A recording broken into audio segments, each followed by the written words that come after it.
આજની આ રેસીપી તમે બાળકોને ટિફિનમાં, પતિદેવને લંચ બોક્સમાં, ડાયટમાં અને ડિનરમાં પણ તમે લઈ શકો છો. એના માટે આખી રાત પલાળેલી મગની છડી દાળ લીધી છે, એટલે કે ફોતરા વગરની દાળ લીધી.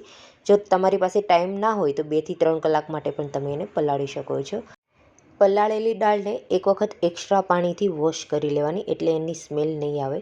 હવે આ દાળને મિક્સર જારની અંદર એડ કરી લીધી. એની અંદર ખૂબ વધારે પ્રમાણમાં મેં ધાણા એડ કર્યા છે અને તીખાશ માટે 2 મરચાંના કટકા એડ કર્યા અને થોડીક 8 થી 10 લસણની કળી એડ કરી છે.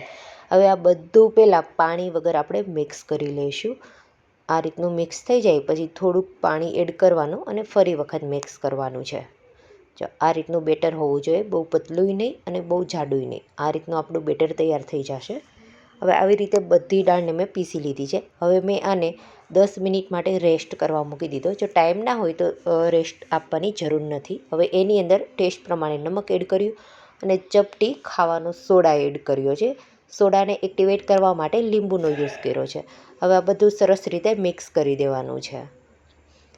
આ રીતનું બધું મિક્સ થઈ જાય એટલે એની અંદર એક નાનું ટમેટું અને એક નાની ડુંગળી ઝીણા ઝીણા કટિંગ કરીને એડ કર્યા છે.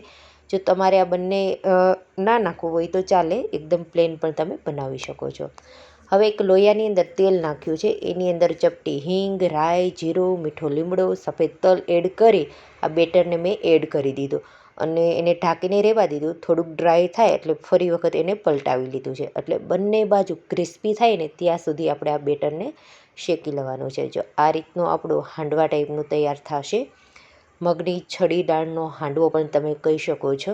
જો આ રીતનું સરસ બંને સાઈડ ક્રિસ્પી તૈયાર થાય એટલે આપણો હાંડવો રેડી છે. આવી રીતે કટિંગ કરીને મેં સોસ અને ગ્રીન ચટણી સાથે સર્વ કર્યું છે અને ટિફિનમાં પણ તમે આવી રીતે આપી શકો છો. તો રેસીપી ગમે તો વિડીયોને લાઈક કરજો.